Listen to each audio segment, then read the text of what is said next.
Boa noite, queridos irmãos e irmãs da Segunda Igreja e da Congregação Recanto do Sol, Recanto da Graça. Nós queremos, nesta oportunidade, aproveitar esse tempo de pandemia, mas aproveitar a tecnologia e estudarmos juntos alguns temas importantes da nossa doutrina. E o primeiro estudo deste período será Doutrinas da Graça, nesta noite, né? Eu quero, nesta hora, orar com você, antes de iniciarmos o estudo da Palavra de Deus nesta oportunidade. Senhor, nós pedimos a Tua bênção, a Tua graça, Senhor, sobre as nossas vidas, porque nesse instante nós estaremos iniciando um estudo da Tua Palavra e nós pedimos que o Senhor nos ilumine, pelo Teu Espírito Santo, nos ilumine a entender cada assunto, cada tema desta série de estudos que começaremos a fazer. Que o Senhor nos dê a graça de podermos entender a Tua Palavra, aplicá-la ao nosso coração e nos aprofundarmos mais e mais no conteúdo excelente que é a Tua Palavra. Obrigado a Deus por esse momento, obrigado por esse tempo, em nome de Jesus. Amém.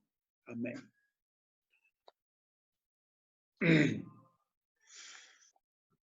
Falando sobre as doutrinas da graça, a primeira que nós queremos colocar é a bondade de Deus. Não é exatamente numa ordem,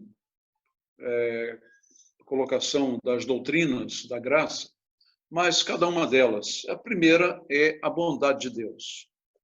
E diante das tragédias que o mundo está passando, dessa grande tragédia, mas que tem levado a outras tragédias, há uma pergunta que todos nós fazemos, crentes ou não crentes. Por que Deus permite as tragédias no mundo? Ele não é bom?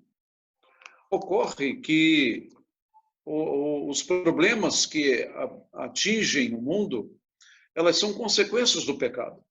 Em Gênesis 2:17, nós vemos a desobediência do homem. Mas da árvore do conhecimento do bem e do mal não comerás, porque no dia em que dela comeres, certamente morrerás. A morte espiritual, aquilo que afastou de Deus, aquilo que trouxe um abismo entre o homem e Deus. Ora, exatamente nesse momento é que o homem passou a distanciar-se de Deus e a olhar para si mesmo, esquecendo de que Deus cobraria sempre dele a volta, o arrependimento.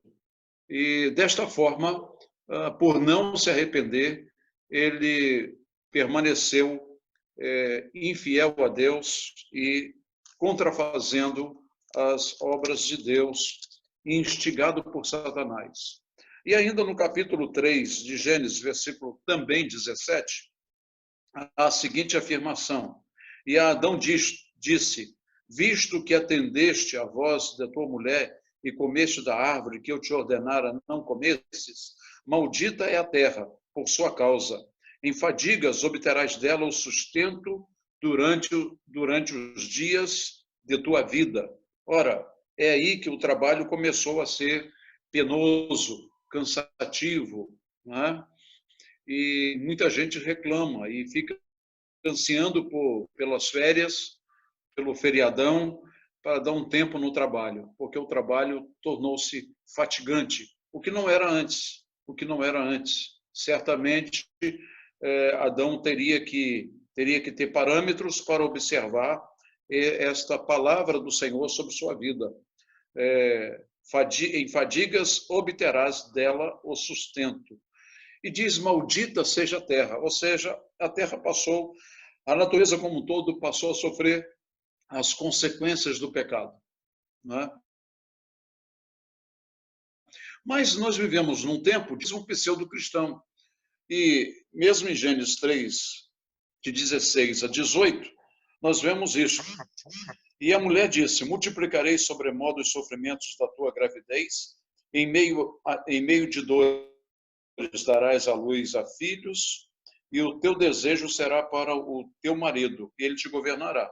E Adão disse, visto que atendeste à voz de tua mulher, e comeste da árvore que eu te ordenara não comesses, maldita é a terra por tua causa.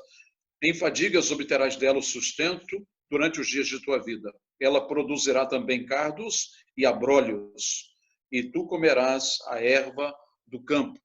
Então, vivemos um período em que só se fala em vitória, crente só tem vitória. Não, a palavra de Deus nos diz que teríamos aflições, e por isso Jesus reafirma isso, quando diz, no mundo tereis aflições, mas tende bom ânimo, porque eu venci o mundo. Assim, nós temos a continuidade desse tema da bondade de Deus, e nós não podemos ignorar que Deus pode enviar as provações para amadurecer nós, os crentes.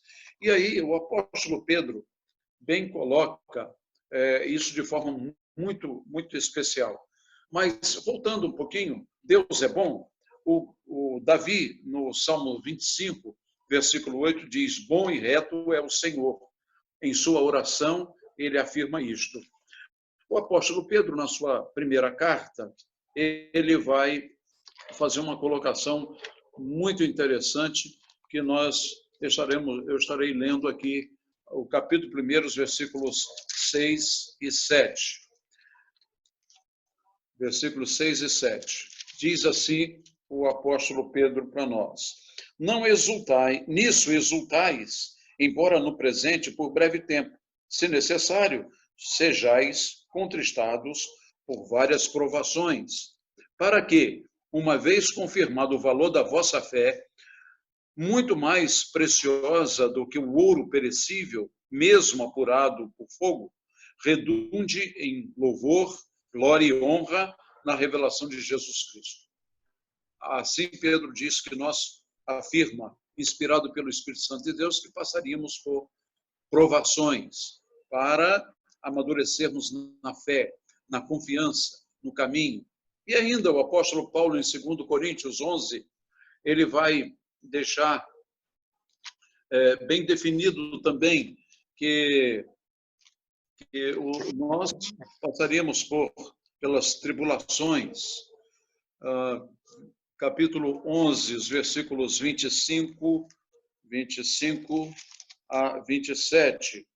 Fui 3 vezes fustigado com vara, uma vez apedrejado, em naufrágio 3 vezes, uma noite e um dia passei na voragem do mar, em jornadas muitas vezes, em perigos de rios, em perigos de salteadores, em perigos entre patrícios, em perigos entre gentios, em perigos na cidade, em perigos no deserto, em perigos no mar, em perigo entre falsos irmãos. E ainda em trabalhos e fadigas, em vigílias muitas vezes, em fome e sede, em jejuns, muitas vezes em frio e nudez. Isto é o grande apóstolo Paulo, não é? E é o mesmo que afirma que tinha um espinho na carne. E ainda no capítulo 12, os versículos 7 a 9, ele fala disto. E para que não me ensoberbecesse com a grandeza das revelações, foi-me posto um espinho na carne, mensageiro de Satanás, para me esbofetear, a fim de que não me exulte. Por causa disso, 3 vezes pedi ao Senhor que o afastasse de mim. Então ele me disse, a minha graça te basta, porque o poder se aperfeiçoa na fraqueza. De boa vontade, pois, mais me gloriarei nas fraquezas, para que sobre mim repouse o poder de Cristo. Amados, as lutas da vida podem provocar o início de desespero. E muita gente está se sentindo desesperada nesse período de reclusão em casa, né? de confinamento obrigatório, sob ameaças da lei, ameaças que vão de multa à prisão, mas o fato é que esse período serve para a gente estar meditando sobre a nossa vida, sobre a nossa fé, Mas as provações também trazem a perseverança pela fé. E aí, não só o apóstolo Paulo vai falar dessas lutas, no versículo 8 do capítulo 1, onde ele diz: porque não queremos, irmãos, que ignoreis a natureza da tribulação que nos sobreveio na Ásia, porquanto foi acima das nossas forças, a ponto de desesperarmos até da própria vida. Ora, o apóstolo Paulo, o grande apóstolo Paulo, percebe isso e tem esse sentimento, um sentimento de desespero, né, de aflição, porque ele sentiu que toda tribulação estava acima das suas forças. Contudo, no momento em que ele para orar a Deus, Deus diz para ele: a minha graça te basta. Mas ainda Tiago diz que as provações trazem a perseverança, a firmeza, a constância na fé. E é o Tiago que vai nos apontar de forma clara em sua experiência, ele vai nos apontar esta perseverança que também é sustentada por Deus, não por nós mesmos, mas Deus é que nos faz perseverar. O capítulo 1, os versículos 3 e 4, ele diz assim: se porém algum de vós necessita de sabedoria, peça a Deus, que a todos dá liberalmente, e nada lhes impropera, e ser-lhe-á concedida. Peça-a, porém, com fé, de nada duvidando, pois o que duvida é semelhante à onda do mar, impelida e agitada pelo vento. Agitada pelo vento. Mas ainda o versículo, na verdade, versículos 3 e 4, que eu acabei não lendo, sabendo que a aprovação da vossa fé, uma vez confirmada, produz perseverança. Ora, a perseverança deve ter ação completa para que sejais perfeitos e íntegros, em nada deficientes. Ou seja, nós somos supridos, a nossa perseverança, ela vem pela fé em Deus e pela confiança plena da nossa vida com Deus. Assim, nós temos a doutrina da graça, da bondade de Deus. Mas Deus não tarda, né? Deus não tarda, nem falha. E o salmista teve a oportunidade de ver isso.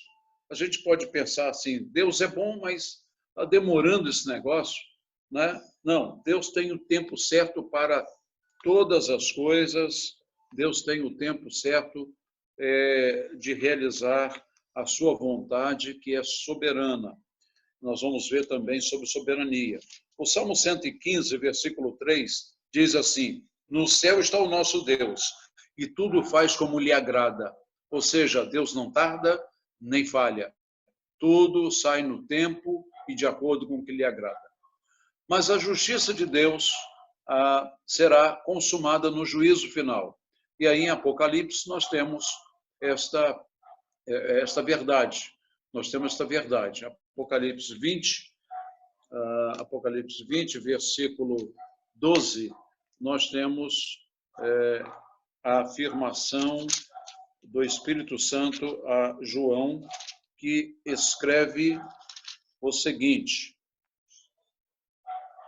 vi também os mortos, os grandes e os pequenos, posto em pé diante do trono. Então se abriram os livros. Ainda um outro livro, o livro da vida foi aberto, e os mortos foram julgados, segundo as suas obras, conforme o que se achava nos livros. Isto é o juízo final.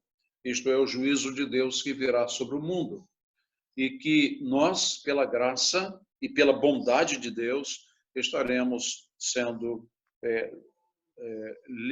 livres, libertos completamente deste juízo, no sentido que apenas compareceremos para receber a nossa definitiva vida eterna com Jesus. Isaías 57:15, para a gente concluir sobre a bondade de Deus, Isaías 57 vai nos colocar de forma muito clara também, irmãos, algo muito interessante. o versículo 15. Nos diz assim, a palavra do Senhor: porque assim diz o alto, o sublime, que habita a eternidade, o qual tem o nome de santo. Habito no alto e santo lugar, mas habito também com o contrito e abatido de espírito, para vivificar os espíritos abatidos e vivificar o coração dos contritos. Resta-nos ficar em oração, irmãos, porque Deus é bom. Ele está com o seu olhar constante sobre nós. Também nos afirma a sua palavra neste aspecto. Mas ainda podemos pensar sobre uma outra doutrina da graça, que é a soberania de Deus. Deus é soberano. Interessante, irmãos, que a primeira pergunta que se faz, o homem tem o livre-arbítrio? Não, na verdade, o homem, por causa do pecado, perdeu a liberdade de escolha, não é? A liberdade de escolher. Ele, na verdade, como morto, não pode escolher nada. A escolha para a salvação. O homem não tem livre-arbítrio para escolher a salvação. Deus é quem, em sua soberania, nos escolhe. E veja, novamente, voltando a Gênesis 3, os versículos 12 e 13, nós vemos ali como acontece nos dias atuais também. Não é? Isso está inerente, é inseparável do ser humano. Os versículos 12 e 13 diz assim: então disse o homem, a mulher que me deste por esposa, ela me deu da árvore e eu comi.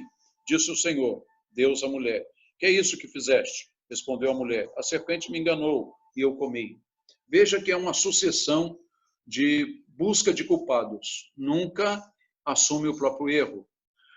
Na soberania de Deus, Deus conhecendo a quem ele formou, que foi o ser humano, ele conhecia bem, ele sabia que isso não podia, né?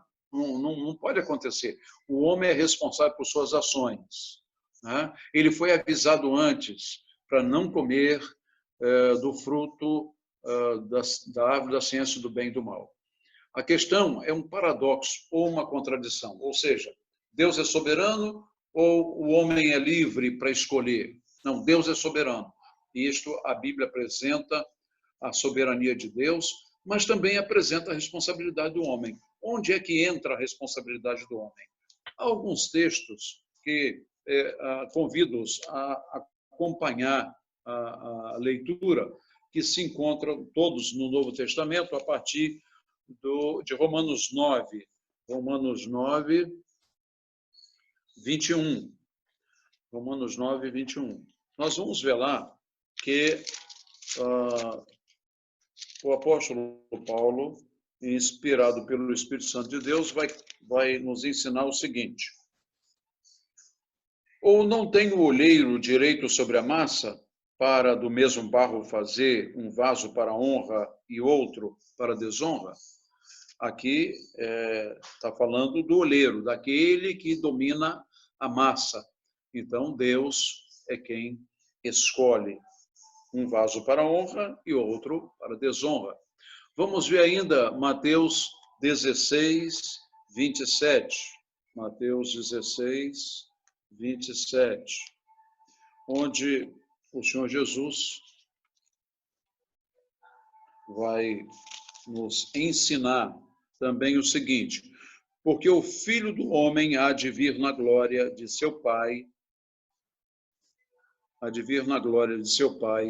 com os seus anjos, e então retribuirá a cada um conforme as suas obras. Ou seja, está apontando aí para a responsabilidade do homem, né? A responsabilidade do homem. Efésios 1:11, ainda um outro texto que devemos compartilhar nesse estudo sobre soberania de Deus e livre-arbítrio, ou seja, a responsabilidade do homem sobre as coisas que Deus determinou para que ele fizesse. Efésios 1:11, nos diz assim: nele digo, no qual fomos também feitos herança, predestinados segundo o propósito daquele que faz todas as coisas conforme o conselho da sua vontade. Aí está a soberania de Deus, o conselho da sua vontade.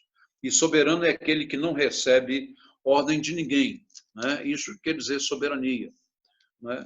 Ainda em Filipenses 2, versículos 12 e 13, nós vemos assim: assim, pois, amados meus, como sempre obedecestes, não só na minha presença, porém muito mais agora na minha ausência, desenvolvei a vossa salvação com temor e tremor, porque Deus é quem efetua em vós tanto o querer como o realizar, segundo a sua vontade.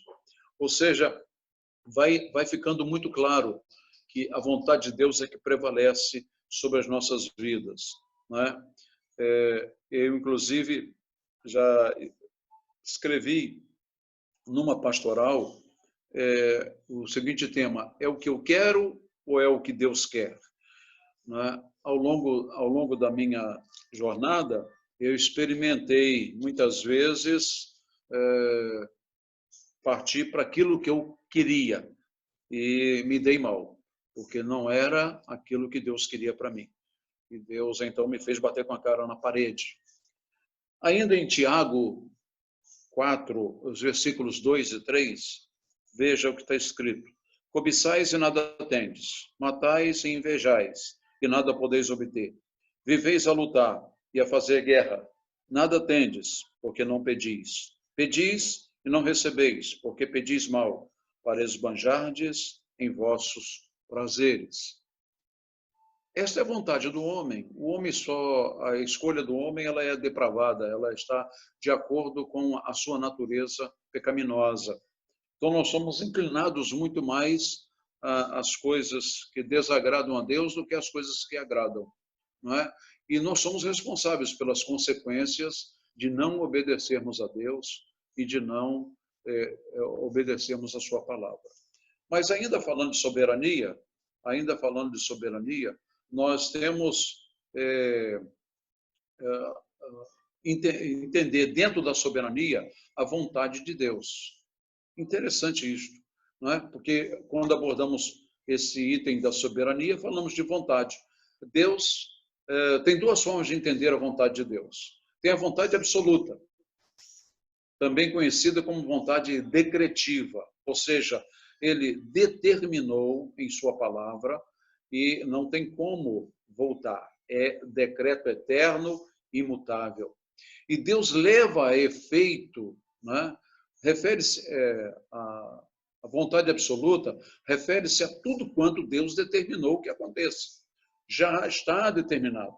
Tanto é que pestes, doenças como esta pandemia que nós estamos, terremotos, mortes, desavença no meio familiar, pais contra filhos, filhos contra os pais, guerra em meio da família, guerra entre as nações, né?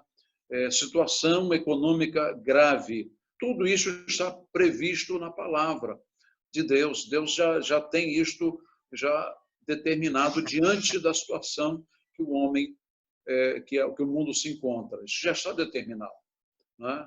E Jesus disse que quando viriam os sinais do fim, apenas os sinais, lá em Mateus 24, ele fala daquilo que já está determinado a acontecer. Talvez a gente só perceba, está acontecendo lá no Japão. A gente não percebe que Japão é mundo. Nós estamos num mundo globalizado. Desde há muitas décadas, estamos num mundo globalizado. Ou seja, aquilo que afeta o Japão afeta o Brasil. Aquilo que afeta os Estados Unidos afeta o mundo todo. Aquilo que afeta o Brasil afeta a América do Sul como um todo e afeta também o mundo nos países que compram conosco, que dependem dos nossos produtos. Enfim, nós estamos sempre neste mundo globalizado, dependendo um dos outros. Deus leva a efeito o seu plano e nada pode impedi-lo. Esta vontade também é chamada de secreta, por ser desconhecida. Em Deuteronômio 29, 29. Ela é secreta. Então, ela vai sendo revelada nas suas particularidades gradativamente. Nós temos que saber entender, ler, entender e ler a vontade de Deus acontecendo no mundo.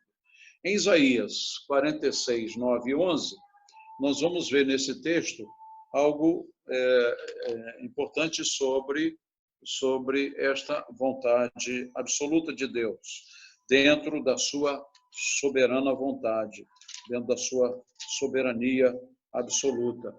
E nos diz assim os versículos 9 a 11 de Isaías 46. Lembrai-vos das coisas passadas da antiguidade, que eu sou Deus e não há outro. Eu sou Deus e não há outro semelhante a mim. E que desde o princípio anuncio o que há de acontecer, e desde a antiguidade as coisas que ainda não sucederam, que digo, o meu conselho permanecerá de pé, farei toda a minha vontade, que chamo a ave da rapina desde o Oriente e de uma terra longínqua, o homem do meu conselho. Eu disse, eu também cumprirei, tomei este propósito, também o executarei. Ouvi-me, vós, que sois obstinado de coração, que estáis longe da justiça, do caminho reto.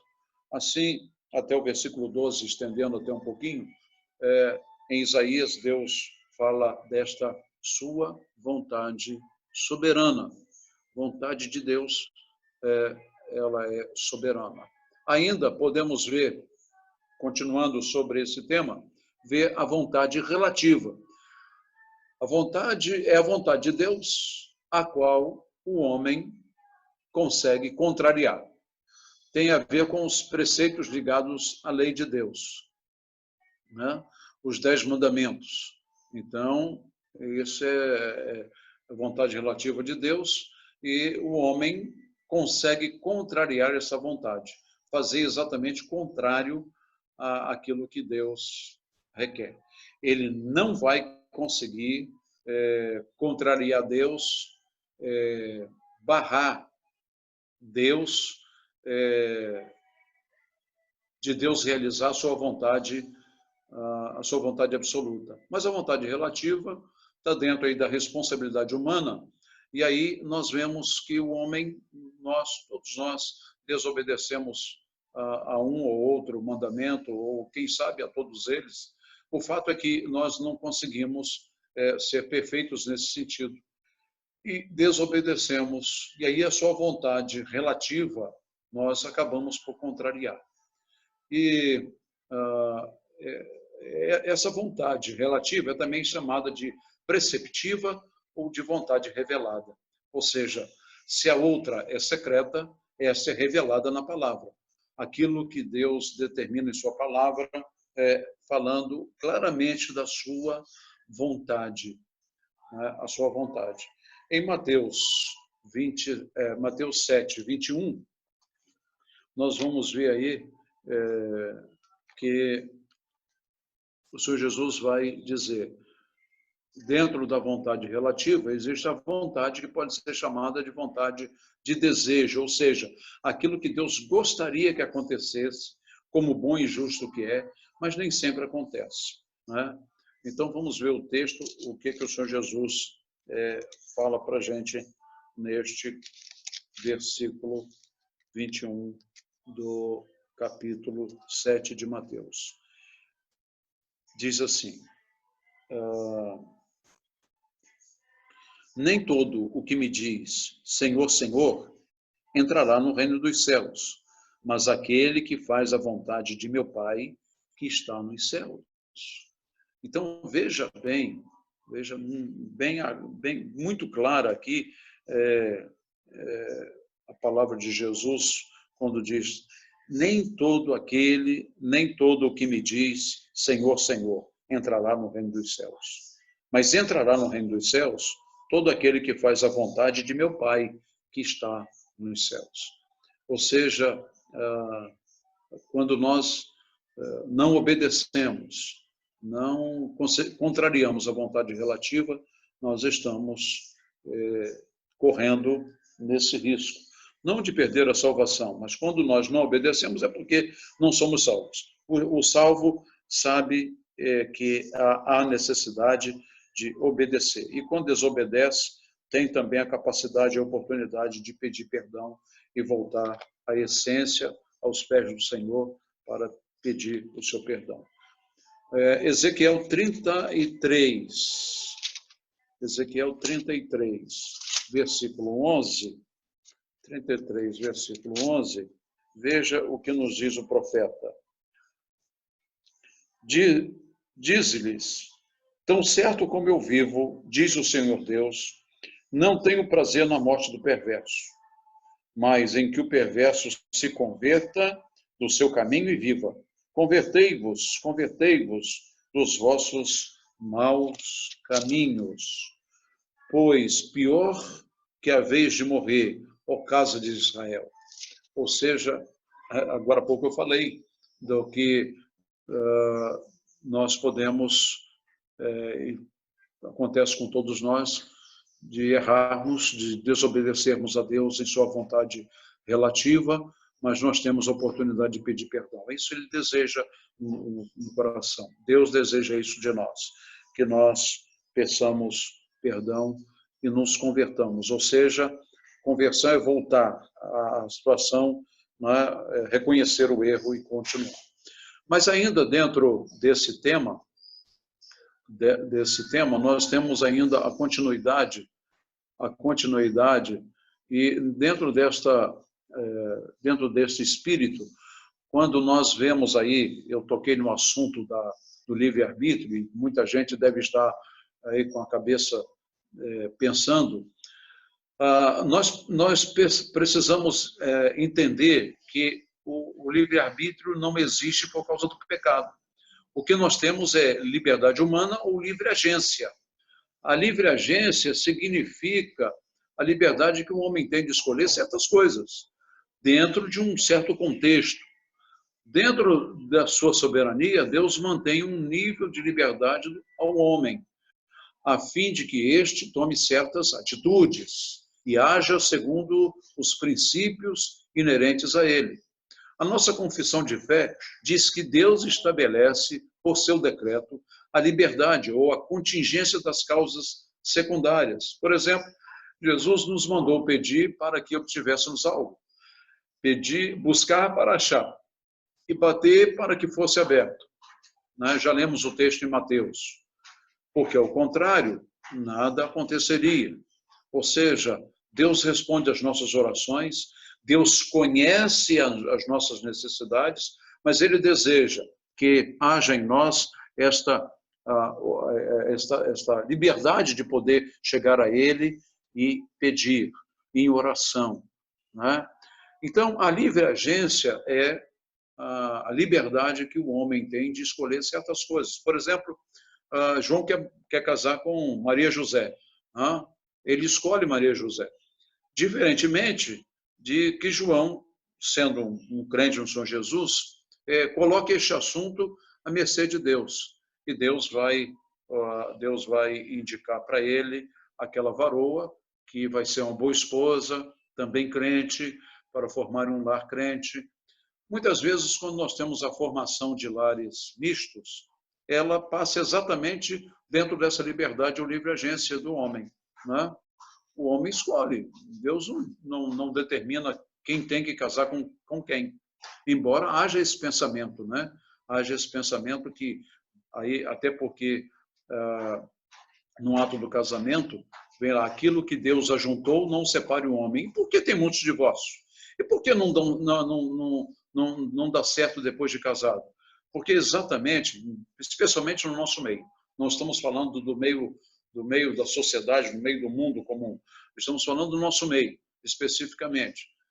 Eu que já fiz mais de 70 casamentos, na verdade 78 casamentos, 78 casamentos, fico a pensar de que já contabilizo 9 divórcios entre esses casamentos que eu fiz.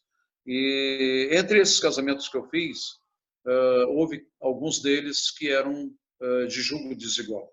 né? Eram casamentos mistos.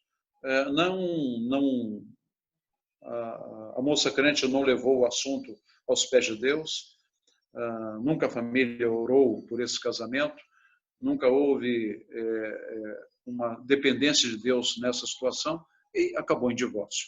Isso é a livre agência, que significa o homem tem o direito, tem a oportunidade, a liberdade de escolher o seu caminho, o seu casamento, entre outras coisas. Se vai comprar uma casa na praia, se vai comprar um apartamento na Praia do Forte, né? Se vai comprar um apartamento ali na Praia Grande, em Arraial do Cabo, ou em Copacabana, né? Na Vieira Solto, em Ipanema. Enfim, isso aí é a livre agência do homem. Mas, continuando a pensar sobre isso, é através da oração o mecanismo de nós colocarmos estas coisas diante de Deus, né? E o evangelista Lucas, ou melhor, ainda eu vou usar ainda o termo primeiro de Isaías, já que utilizamos a passagem mais próxima, que está antes disso, foi no Antigo Testamento, Isaías 10, nós vamos ver uma coisa interessante aí que Isaías coloca para a gente, Deus coloca através de Isaías. O versículo 5 ao 15, capítulo 10, do 5 ao 15. Ai da Síria, cetro da minha ira, a vara em sua mão é o instrumento do meu furor. Aqui Deus está usando uma profecia contra a Síria, né? Contra a Síria, país que ele usou, povo que ele usou para ir de encontro ao povo de Israel, para que eles fossem invadidos, fossem guerreados. E interessante aqui, em que aqui está exatamente Deus mostrando como que Israel manteve a sua vontade, né? Manteve a sua vontade, que procuraram ídolos, se aproveitaram para estarem longe, se distanciando do Senhor.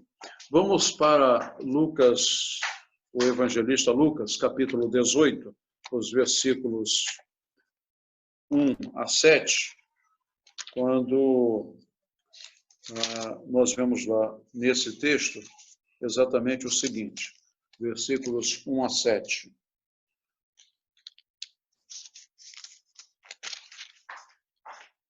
Disse-lhe Jesus uma parábola sobre o dever de orar sempre e nunca esmorecer. Olha só, o dever de orar sempre e nunca esmorecer. Havia em certa cidade um juiz que não temia Deus nem respeitava homem algum. Havia também naquela mesma cidade uma viúva que vinha ter com ele dizendo: julga minha causa contra o meu adversário. Ele por algum tempo não a quis atender, mas depois disse consigo: bem que eu não temo a Deus, nem respeito a homem algum. Todavia, como esta viúva me importuna, julgarei a sua causa, para não suceder que, por fim, venha molestar-me. Então disse o Senhor: considerai no que diz este juiz iníquo. Não fará Deus justiça aos seus escolhidos, que a ele clamam dia e noite, embora pareça demorado em defendê-los? Ou seja, isto aqui é para a gente entender que queremos resposta muito imediata, muito rápida daquilo que colocamos diante de Deus em oração. Mas não esquecer da sua vontade soberana, da sua soberania. Deus nos responde segundo o seu querer, segundo a sua vontade. Então, Jesus quer ensinar o seguinte: se esse juiz, que era iníquo, que era um homem terrível, atendeu a viúva, imagine Deus, né? E ela importunou o juiz. Nós devemos orar sem cessar. O apóstolo Paulo vai colocar isto lá em 2 Tessalonicenses, orai sem cessar. Né? No capítulo 5, ele vai colocar isso, orai sem cessar. E ainda, Mateus 6:8, Mateus 6:8, está dentro do Sermão do Monte, que Jesus está mandando orar. Ele vai ensinar a orar. Mateus 6:8. Quando ele diz assim, não vos assemelheis, pois, a eles. A quem? Aos hipócritas. Pois a eles não vos assemelheis, pois, a eles, porque Deus, o vosso Pai, sabe o que tem de necessidades antes que lhe o peçais, mas necessário pedir. O capítulo 7, versículo 18, ainda dentro desse mesmo aspecto, Jesus diz assim, não pode a árvore boa produzir frutos maus, nem a árvore má produzir frutos bons.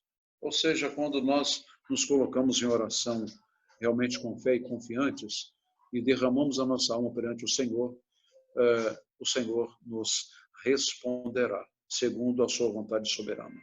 Por último, Gálatas 5:16. Gálatas 5:16.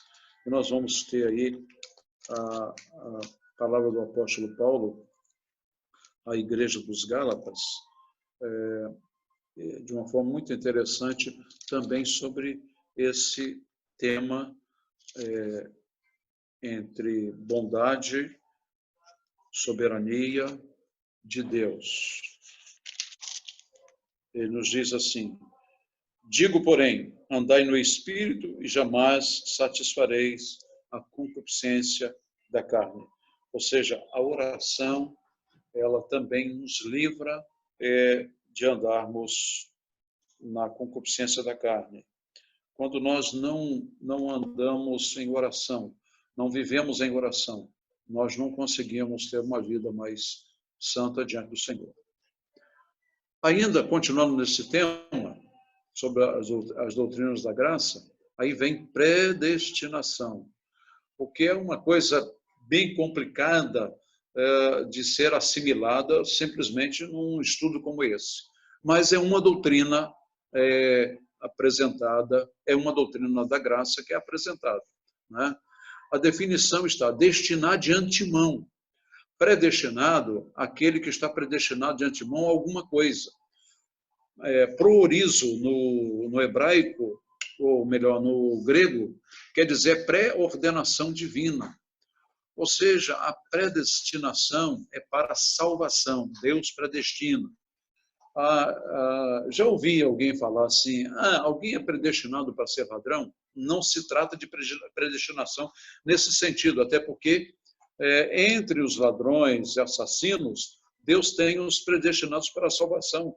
Muitos que se converteram e se convertem ainda hoje lá no cárcere, na prisão, no meio das suas lutas no cárcere, vivendo com a sua liberdade tolhida, né? Pagando o preço da sua liberdade com a prisão, fora da sociedade, excluído da sociedade e excluído da presença de Deus, porque cometeu um grande e grave pecado contra Deus. Grande no sentido social, né? Grave no sentido social. Né? Pecado é pecado, qualquer pecado é pecado. Mas aquele que mata, aquele que rouba e que está na prisão, ele pode ser um predestinado, nós não sabemos. Só o sabemos quando há uma conversão de fato, real. E aí nós vemos na Bíblia que Deus é quem nos escolhe. Né? Deus é quem nos escolhe. Vamos na primeira carta de Paulo aos Coríntios, 2. Primeira carta de Paulo aos Coríntios, capítulo 2, o versículo 7. 2, versículo 7. Nós falamos a sabedoria de Deus em mistério, embora oculta, a qual Deus pré-ordenou desde a eternidade para a nossa glória. Nós falamos da sabedoria de Deus, ou seja, ele escolhe e não precisa de ninguém dizer por quê, por que aquele, por que não o outro. Ele é quem escolhe. Eu costumo dizer ou comparar quem entra na sua casa, quem você convida, não é? Quem você convida. Se alguém entrar na sua casa sem ser convidado, é ladrão e salteador, não é? Ladrão e salteador. Então, Deus é quem nos convida para a vida eterna, nos liberta, nos predestina. Ainda em Efésios 1:11, as epístolas paulinas são riquíssimas nessa doutrina, de forma muito clara para nós, que já entendemos este aspecto da doutrina da graça, doutrina da predestinação. Nele digo, no qual fomos também feitos herança, predestinados segundo o propósito daquele que faz todas as coisas conforme o conselho da sua vontade. Então, veja bem, a predestinação é a execução da vontade de Deus em escolher, separar, santificar aqueles que são regenerados pelo sangue do Senhor Jesus, lavados no sangue do Cordeiro. Aqueles que vêm a Cristo quando ouvem a sua voz. E o próprio Jesus disse: as minhas ovelhas ouvem a minha voz e me seguem. Bem que interessante isso, muito interessante. Quando nós temos muitos casos de conversões reais. Efésios 3 ainda, Efésios 3:3-5, nós vemos assim, o apóstolo Paulo escrevendo: pois segundo uma revelação que me foi dado, conhecer o mistério, conforme escrevi há pouco, resumidamente, pelo que, quando ledes, podeis compreender o meu discernimento do mistério de Cristo, o qual em outras gerações não foi dado a conhecer aos filhos dos homens, como agora foi revelado aos seus santos apóstolos e profetas no Espírito, a saber que os gentios são co-herdeiros, membros do mesmo corpo e coparticipantes da promessa em Cristo Jesus por meio do Evangelho, por meio do Evangelho, por meio do Evangelho. Então, veja, o Evangelho da graça, o Evangelho de Cristo, é aquele que nos conduz a conhecer esta graça, a esta bênção, a bênção da salvação, a bênção da salvação. Ainda Romanos 9, quando o apóstolo Paulo está ensinando a igreja, aos crentes em Roma, e ele diz lá, 9, 6 e 7, ele diz assim: e não pensemos que a palavra de Deus haja falhado, porque nem todos os de Israel são de fato israelitas, nem por serem descendentes de Abraão são todos seus filhos, mas em Isaque será chamada a tua descendência. O que quer dizer esse texto? Ele quis dizer o seguinte: olha, nem todos que são israelitas serão salvos. Esta é a verdade. Deus há de escolher no meio de Israel, né, o seu Israel, o que nós chamamos de Israel de Deus. Somos nós, hoje incluídos, onde nós temos israelitas, russos, americanos, brasileiros, né, japoneses, africanos, né, das diversas regiões da África, né, da América Central, ou seja, lá da Austrália, da Oceania, em todos os continentes, em todos os povos, Deus tem os seus escolhidos.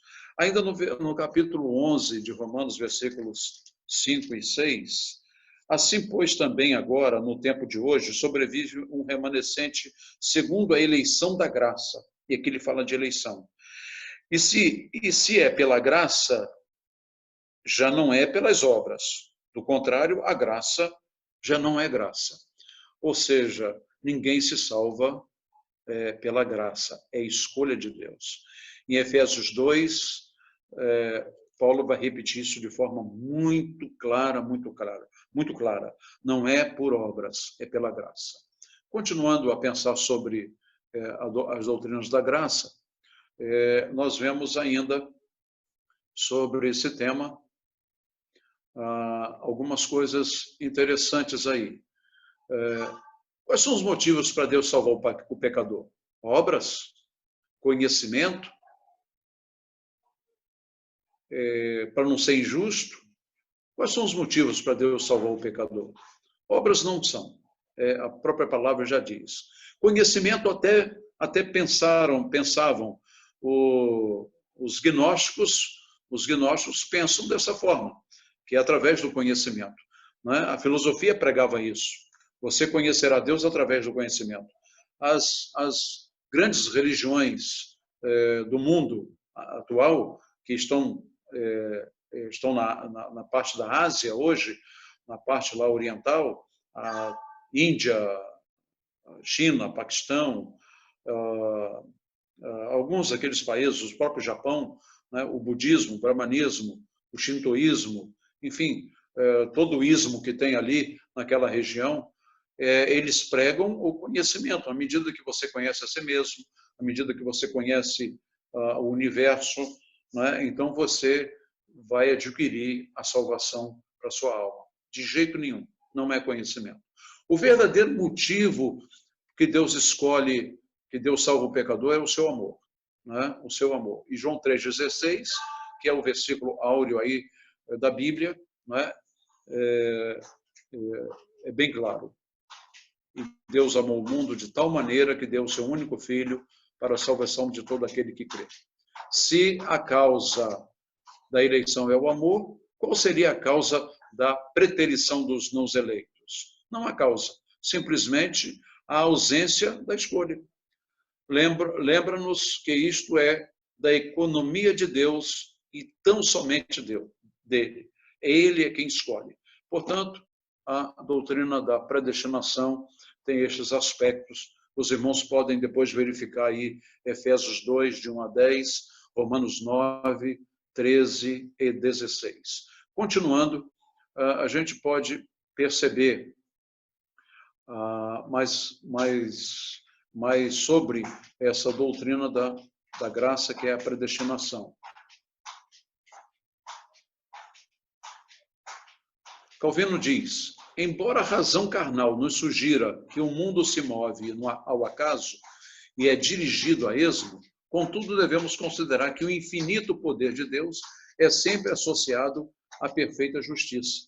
Rejeitar a doutrina da predestinação é, ao mesmo tempo, uma forma de chamar Deus injusto. Então, veja bem a questão quando nós vemos aí, inclusive no nosso meio cristão, a rejeição à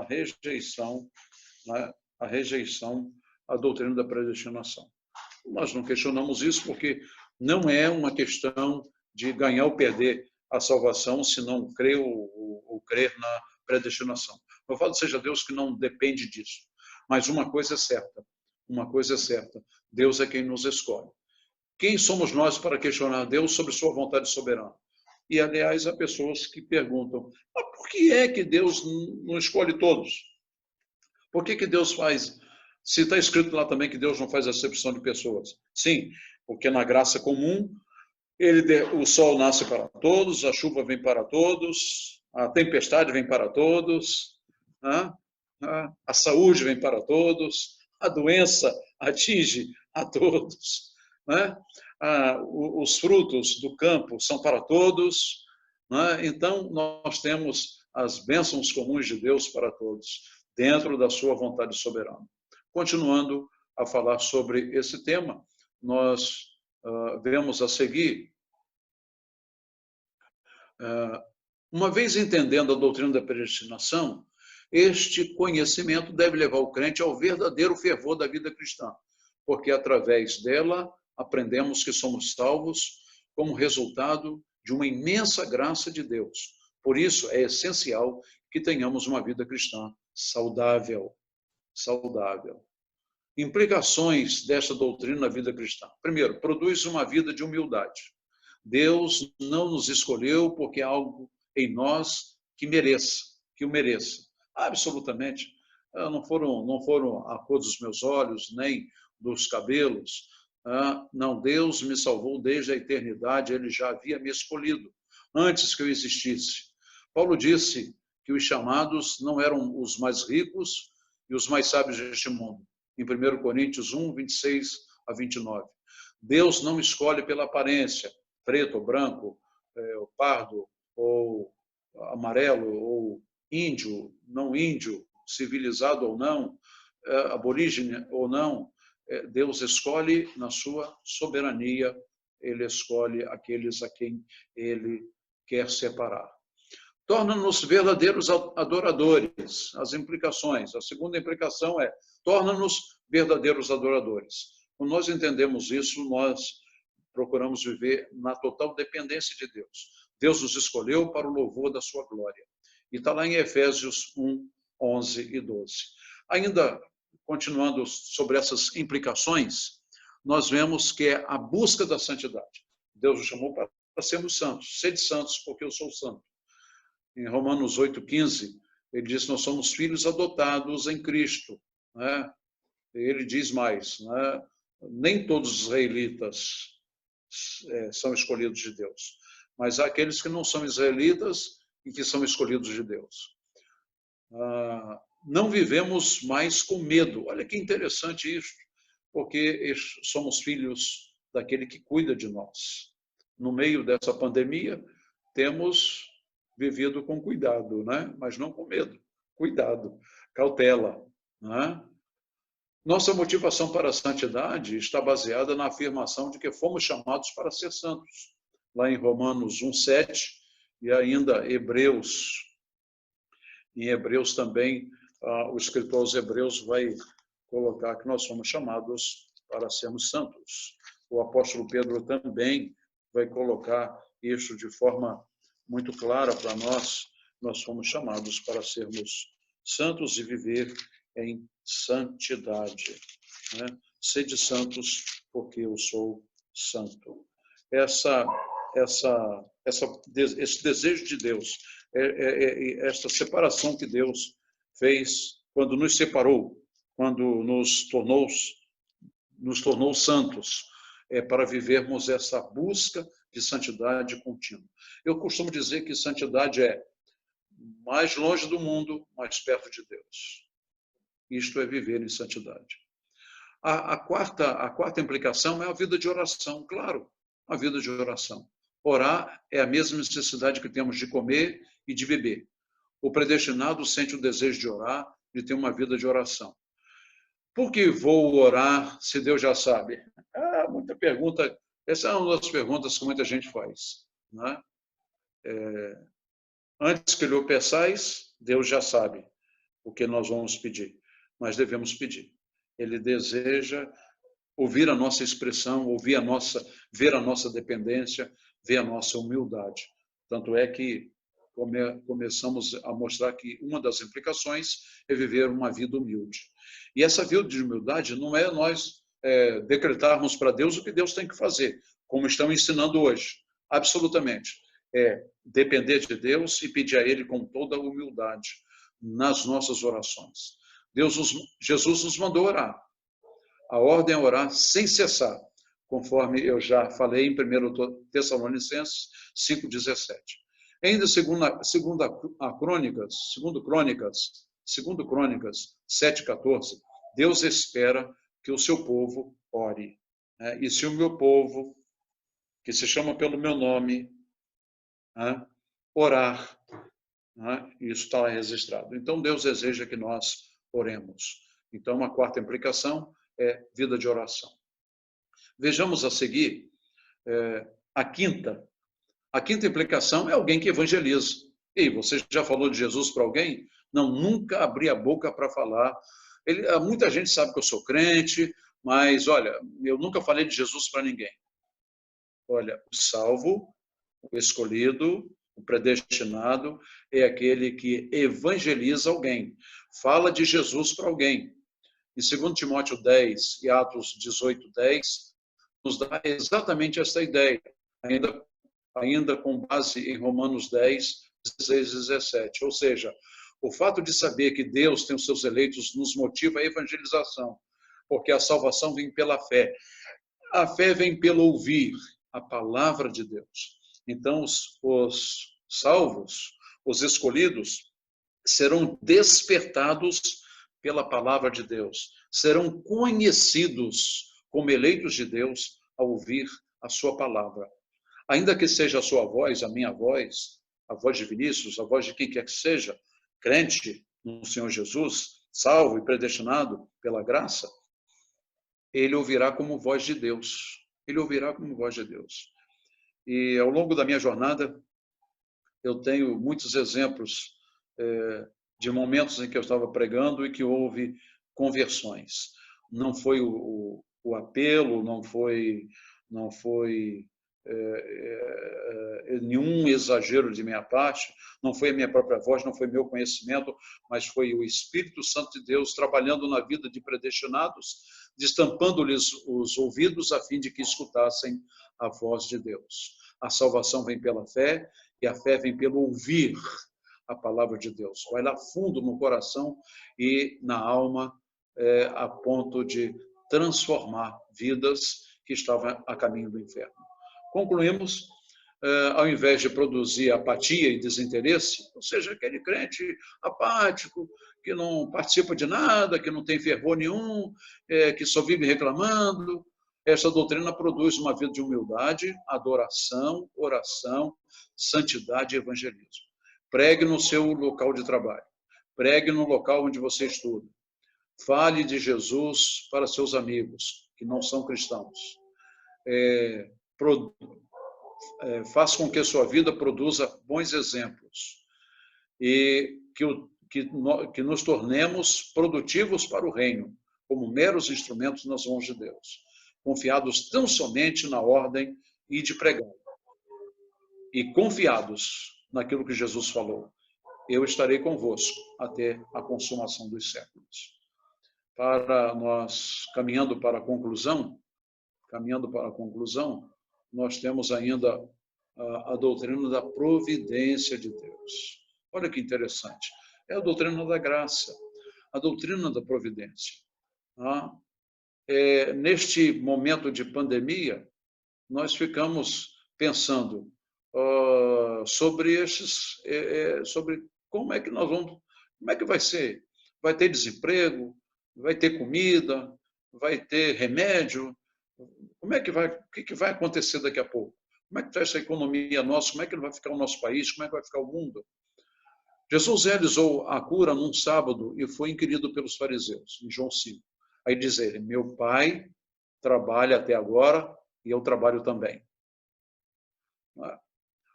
Uma das coisas, uma das afirmações para nós como família, né, reunidos em família, ouvindo a palavra de Deus, sobre a doutrina da providência, está lá no Salmo 127, quando diz: enquanto dormirmos, Deus providencia o pão do amanhã. Olha só, é bom falar sobre isso, nesta doutrina da providência.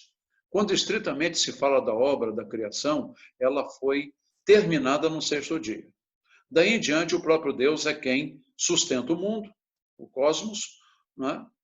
Deus continua trabalhando, providenciando tudo que é necessário para que isso aconteça, ou seja, a nossa existência, a permanência de todo o universo equilibradamente ativo e aos nossos olhos as estrelas que nós podemos alcançar com os nossos olhos é este mundo, é este cosmos criado e mantido por Deus. Deus trabalha sem cessar. Continuando sobre a doutrina da providência, nós vemos aí a definição de providência: o permanente exercício da energia divina, pelo qual o Criador preserva todas as suas criaturas, opera em tudo o que se passa no mundo e dirige todas as coisas para o seu tempo, para o seu determinado fim.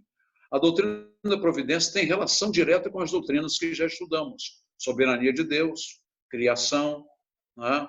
Vontade soberana, né? Soberania de Deus. A doutrina da providência é uma espécie de continuação da criação.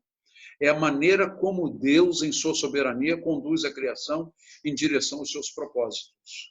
Deus tem os seus propósitos ao criar toda essa natureza, ao nos criar. Deus tem propósitos, né? continuando a verificar os itens sobre esta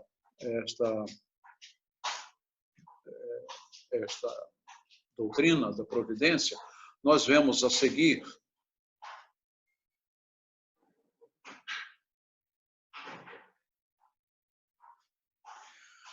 que no século XVI despontou uma crença chamada deísmo. O que é deísmo?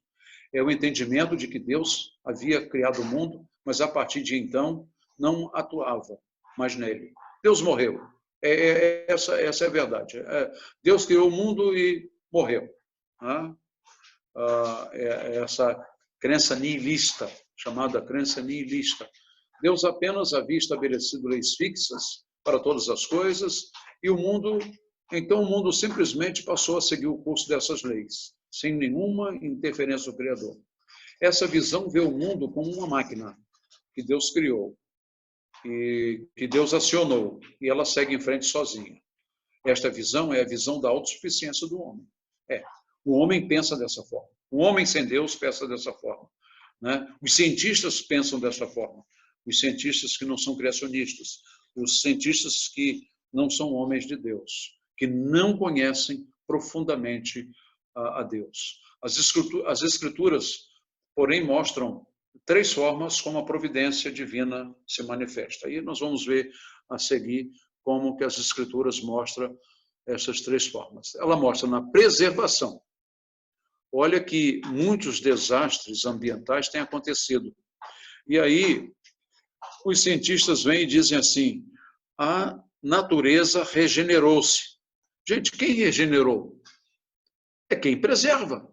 É quem faz nascer de novo aonde parecia que não ia nascer mais nada pelo desastre ecológico, porque Deus está na preservação, na concorrência e no governo. Ou seja, os astros não se tocam, não se chocam, os asteroides estão em órbita constante, cada um no seu curso, né, e não se chocam. Na preservação, Deus preserva todas as coisas. E aí, o escritor aos Hebreus deixa claro este governo de preservação de Deus. Este governo de preservação. E o escritor aos Hebreus é bastante enfático com relação nesse primeiro capítulo, quando ele também se refere à pessoa de Jesus. Quando ele diz assim: havendo Deus outrora falado muitas vezes e de muitas maneiras aos pais pelos profetas, nesses últimos dias nos falou pelo Filho, a quem constituiu o herdeiro de todas as coisas, pelo qual também fez o universo. Ele que é o resplendor da glória e a expressão exata do seu ser, sustentando todas as coisas pela palavra do seu poder. Depois de ter feito a purificação dos pecados, assentou-se à direita da majestade nas alturas. Ele é o rei. Jesus é o rei. E aí os demais textos bíblicos vão aprimorar esta ideia, esta verdade de que Deus preserva. Não há acaso, não há sorte. Aliás, muitas vezes nós usamos essa palavra sorte, mas precisamos saber em que momento nós vamos usar. Não é? Às vezes usamos a palavra sorte quando é uma bênção de Deus. Foi uma bênção de Deus. Para nós tudo é bênção de Deus. Na verdade, não tem sorte. Deus dirige os nossos passos, dirige a nossa vida e, portanto, Ele é quem nos abençoa. Então, não há sorte. Não há sorte para nós. Continuando nesta exposição, Deus é quem age em todas as coisas. Né? Vem aí o concursos e os atos bons de Deus. Né? Não podemos excluir Deus de qualquer coisa da nossa vida. Jamais. Né? Nem mesmo esconder. Veja aqui no Salmo 139, que foi o tema do sermão, o texto do sermão de domingo, pelo seminarista Vinícius, deixou bem claro de que Deus é aquele de quem nós não podemos esconder. Né? Ele é onisciente, onipresente, onipotente, é aquele que vê todas as coisas. As ações boas dos crentes, Deus é que direciona. Olha que interessante. né? Deus é quem move o nosso coração para as coisas boas. A preocupação com o irmão que está passando alguma necessidade, para o irmão que está enfermo, para o irmão que está com alguma situação difícil, nós podemos chegar com uma palavra de consolo e de fé. As ações boas dos ímpios, Deus as usa como lhe apraz. Interessante, porque os ímpios também têm ações boas. E um fato que aconteceu ali na favela da Maré, que a gente chama a faixa de Gaza, na linha vermelha, um cidadão parou, o pneu furou, né, e ele parou para botar o pneu, e aí, de repente, parou um carro com 4 rapazes, eles saíram do carro, aí eles, tio, a gente ajudar o senhor aqui. Aí ajudaram lá a pessoa a trocar o pneu, né? Só até logo, tá? A gente vai fazer um servicinho agora. Na verdade, os 4 eram assaltantes, eram maus elementos, mas que naquele momento teve boas ações em função daquela pessoa que Deus estava preservando. Olha só, preservando. Deus estava, né, preservando. Então, a concorrência, esses concursos de Deus, tanto utilizando as ações boas dos ímpios, quanto as ações boas dos crentes. Todas as boas ações desse mundo sofrem a ação do concurso de Deus. Deus está sempre direcionando o concurso de Deus e os atos maus. Não é difícil ver a atuação de Deus nas atitudes boas dos homens. Difícil é ver e entender e conciliar a vontade soberana de Deus nos atos maus das pessoas. Ora, no passado, Deus usou a Síria, Deus usou o Egito, Deus usou a Babilônia, Deus usou a própria Síria, Deus usou vários países maus, homens maus, imperadores como o Império Romano, já no Novo Testamento, né, já com a igreja sofrendo as consequências ali da perseguição, homens maus, Deus usou para provar a sua vontade que deveria prevalecer no coração do povo de Israel, quando saíam fora dos seus propósitos, quando o povo de Israel esquecia de Deus, Deus utilizava um povo mau, com atos maus, para corrigir Israel. Em sua vontade decretiva, Deus determinou tudo o que deve acontecer, inclusive os atos maus dos homens. Porém, isso não quer dizer que Deus seja o autor do pecado, absoluto. O pecado está na natureza humana. O homem é mau em si mesmo. Certas coisas ruins estão decretadas e os homens as fazem por sua própria vontade. E a culpa é somente deles, porque desejaram e desejam fazê-las. Está na natureza pecaminosa do homem. No entanto, Deus usa isso. Deus governa todas as coisas. Temos dúvida? Não, absoluto. Deus governa todas as coisas. A Bíblia apresenta Deus como o grande rei que está assentado no trono e governa todas as coisas, né? Ele não deixou o mundo aí à mercê, como se fosse uma máquina sem parar. Deus tem os seus propósitos. A providência de Deus nos fala que ele guia os eventos do mundo para um determinado fim. Que fim é esse? Ou seja, qual é a finalidade? O destino não tem sentimentos, e nem vontade. Ele é cego, surdo e mudo. Nosso Deus tem sentimentos e propósitos, pois ele fala, ouve e age. Como descobrir? Então, primeiro, Deus tem os seus propósitos. Com que fim Deus providencia essas coisas e guia o mundo nos seus propósitos? Qual o fim? O fim é de conduzir aqueles a quem ele escolheu a graça divina da salvação, para que nenhum deles se perca, na palavra de Jesus, para que nenhum deles se perca. Aqueles a quem ele escolheu, desde a fundação do mundo, não há um sequer que se perderá.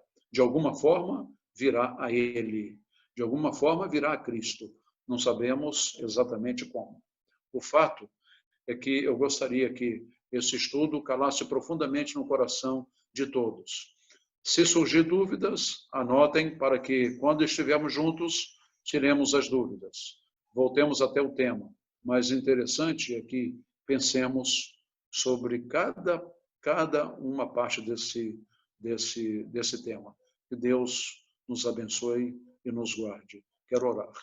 Pai, nós queremos agradecer ao Senhor por esse tempo em que estivemos falando sobre a Tua palavra. Ajuda-nos e abençoe-nos. É a oração que nós fazemos no nome de Jesus. Amém.